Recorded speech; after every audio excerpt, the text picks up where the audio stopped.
I'm so upside down on what we're getting ready to do, guys. I am so upside down, and I'm not even being able to enjoy fight week. This is, arguably and reasonably, the biggest fight in UFC history. Now, I wouldn't use that vernacular. I waddled it down first and said arguably, because that is actually proven and quantified by a number. How many people tuned in? That's what a big fight is. But you also understand where that term could kind of get drugged in a different direction. We have never seen iron on iron like this. Even George St. Pierre versus Michael Bisping. George let the 70-pound belt go. It's very relevant. Very, very relevant how he did that. We have seen this very thing. Don't kid yourself on that. We've literally seen, that's what Conor McGregor versus Eddie was. But Conor McGregor versus Eddie is not only a pay-per-view record, it is a live gate record, 17.4 million. I don't remember things like that because I'm not a nerd. And I remember that because it was 17.4 million. It was the first time ever in New York. There's a few things that went on that night.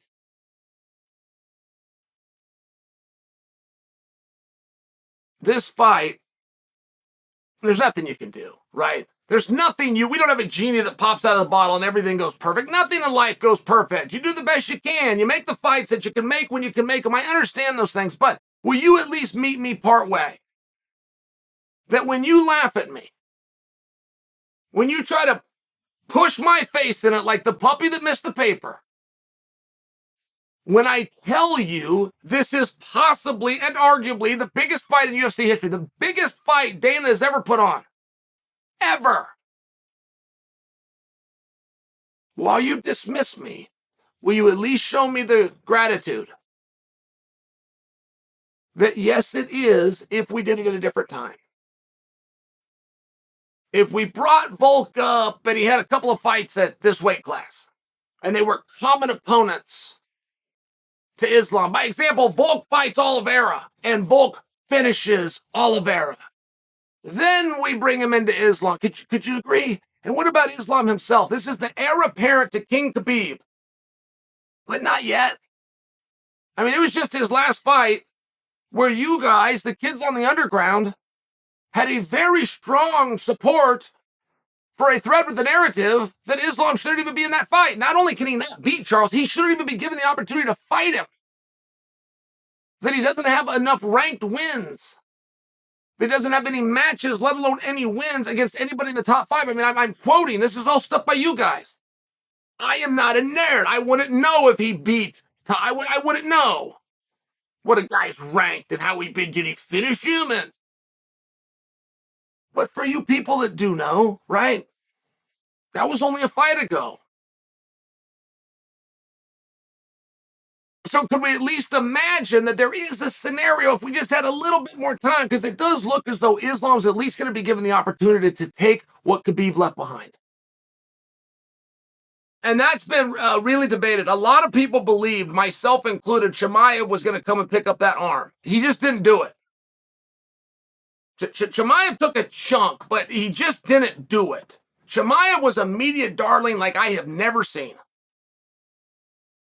Ever. I'd have to go back to the smoke and mirrors that was Ronda Rousey to come close to the media darling that Chimaev was, but they let it all go. They let it all go. I don't know who's steering that ship. I don't know what happened there. I don't even know what weight class he is. The guy who had taken over the sport, I don't even know what weight class he is. We used to fight him back to back. It was going to be quick, right? It was a marketing experiment that had never been done, and it was only done unintentionally, but it worked. So we stayed with it, and then we just stopped. Now, not only are we not giving him fights, I don't even know what weight he is.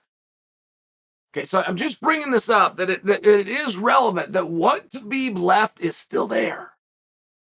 So I think that Islam will at least be given the opportunity to come in and grab that. How many does he need? He need 2 more? He need 3 more? I don't know. And neither do you. But the fight is now. There was one, guys, people wanted it back in our super fight days. They wanted Demetrius Johnson versus Dominic Cruz. And I had to tell people, I had the pleasure of telling people, that fight already happened. It happened just before Dominic was Dominic, and it happened just before Demetrius was Demetrius. In fact, that was Demetrius's last bump along the way. He dropped down to 125, became king, 12 straight. So it's a little bit of a timing issue. And I don't know what credit Volk is going to get. I mean, it should be massive. Everybody should be talking about it. But if the sports shows that aren't covering it now aren't going to cover it when it's done. It just doesn't work that way. Broad stroke statement. So will Volk get his due? And see, that would really make me happy, because then he can stick it to you, and you deserve it. You who try to say that Makhachev shouldn't even be in a title fight. You who have said Volk is too small. You have said the Dagestani wrestler, all these things. You deserve it to have it stuck to you. And Volk could do that by simply dropping the belt and going back to 45. The most boring thing that he could do, the one thing that we hope he doesn't do, the one thing we're pretty sure he's not going to do, if he did just that and just left you at 155, you'd all deserve it. And then what do you do with Islam? While Volk is going on and he's giving up too much size, right? 10 pounds. He's such a whip if you say that. It's 10 pounds. It's 4 kilos. You sissy. Before you say that, the other part's being told of Islam too. Hey, Islam's too big. Hey, Islam's picking on a little guy.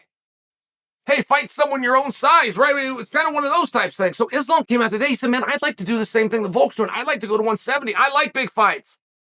I like bigger guys. I mean, see, that's interesting. Now, see, I could use some of that. I don't know Islam that well. And Islam had an opportunity. He flirted with the idea, and this would have turned the page. Islam and the handlers of Islam were very careful with him. Don't do anything Khabib want to do. Right? You guys remember those bracelets? WWJD, what would Jesus do? But they very clear that, hey, Islam, before you say that, ask you, would Khabib say that? Before you do it, would Khabib do that? Really, this is important. Because the opportunity there wasn't to copy Khabib to fill in those cracks. The opportunity was come out and be different than Khabib. And Islam started it. Islam's face-to-face with Volkanovski. This is supposed to be a pride fight. I respect you. I respect you, my friend. Called him a little guy. Called him small. Called him short. Hey, where you at, little guy? He started down that, but Islam did it playfully. It didn't come off as mean. If you're telling the baddest dude in the world an insult straight to his face, there's no way that comes off anything other than cool, and that's what Islam started to do. And he took it back. Whoever sunk their hooks into him told him, before you do anything, ask yourself, would Khabib have done it? And it was a miss. It was a miss. They should have gone a different way. Islam isn't thrilled about this. He does think he's taking on a small guy. He does think he's worthy of going up to 70. He does think that he can beat all those guys, Leon and Kamara, not excluded. Come out and tell the world. Come out and tell us how good you are. Then go out and do it. Big difference between Islam running his mouth that he'll go up to 170 wants big fights, and what Volk just did. Volk said it, and now Volk's going to do it. That's the difference between Volk and everybody else. All the people that are judging Volk and saying he's got no opportunity. And then you're really breaking it down too. He's just too small. Well, I know what that means to be too small. It means you get overpowered. It means if you get taken down, you get held in a position. You're too small. That's what it means. So you think that's going to happen to Volk. Great. Fair enough. Show me one guy throughout the history of existence that was the #1 ranked pound-for-pound fighter in the world that had a deficit in a position to the point that he could just be, I can do everything else. I can move and I can go to the body and I can throw a teep right up the middle. I Superman punch into my upward elbow. But don't hold me down. I mean, then we'd be in your world then, friend. Tell me a #1 guy that's ever been that way. You not only think he's going to get held down because he's too small, you think he's going to get taken down. He's going to get taken down at will, and he can't do anything when he gets taken down. That's what you think. That's what the belief is. That's what the 3-1 is. Not only is Volk not going to win, he's not going to win a single round. That's between those guys. I don't want to sit here and shout and pontificate to you. We're going to see what happens. It's between those boys. I'm just sharing with you. There's never been a guy in history to have a #1 ranking that's got that many holes that can be exposed to that level by another man, an unarmed man. He didn't get to bring a friend with him. He didn't get to bring a stick. He's got nothing.